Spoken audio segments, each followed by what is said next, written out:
朋友们，大家好啊！今天又更新了，今天就只有16吨在家里面啊，其他车都出去忙了。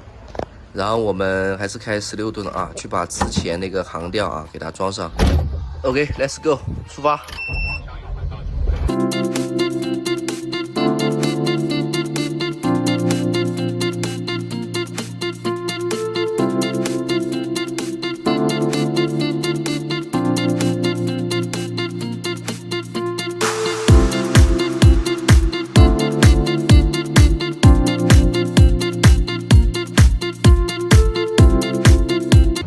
OK， 好了，朋友们，咱们已经到了啊，看到没有？这个就是之前啊咱们下来这个航吊，然后今天呢，我们给它装上去啊。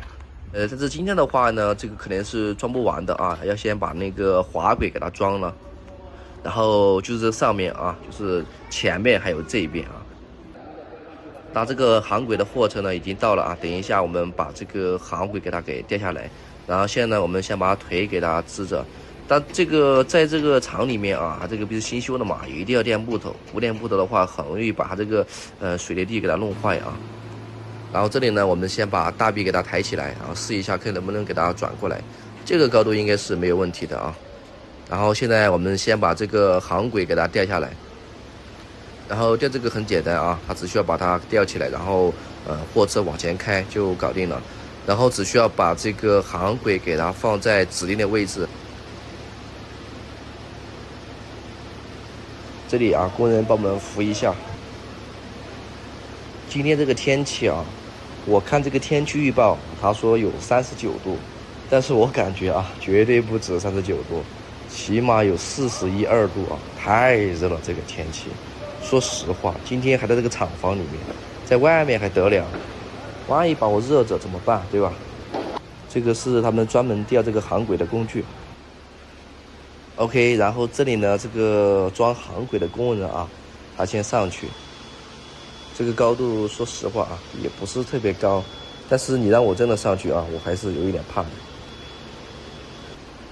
好了，这个工人已经上去了，然后这里呢，已经把这个专门吊这个滑轨的工具啊，已经给它装上了。这里大家可以看一下啊，它是怎么装这个滑轨的。它这个一定要夹在这个中间啊，两边要平衡，不能一边高一边低。它这个说实话啊，还是特别方便啊，夹得又紧，挺安全的。这里呢，其实跟那个吊钢结构啊，这个大差不差的。这个他们也背了这个绳子啊，就是固定这个滑轨啊，不要让它到处晃，这个还是很不错的啊。我还以为他们没有了，结果他们有。这里咱们吊上去的时候呢，一定要慢，一定要稳啊。最重要的啊就是稳。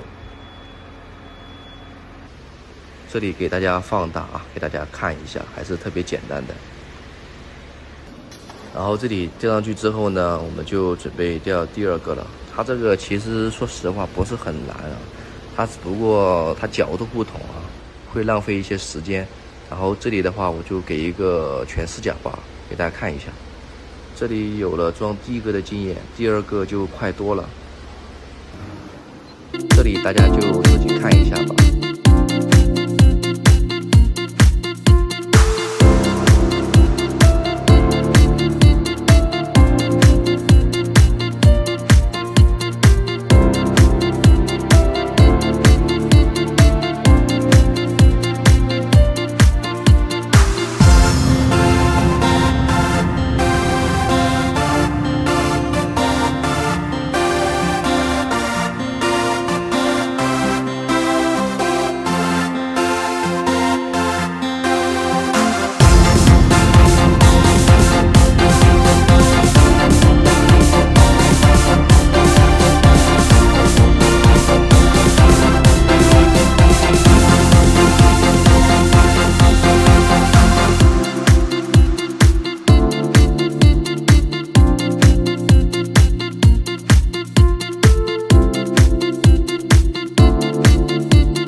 这里是第3吊，这里是第6钓，这里的话是第8钓，第8钓这里是最后一个，然后现在我们要收车啊，去旁边钓了，那边还有8个，然后这个视频呢我们就做到这里了啊，剩下的就不拍了，都是一样的。好了，朋友们，我们下期见吧，拜拜。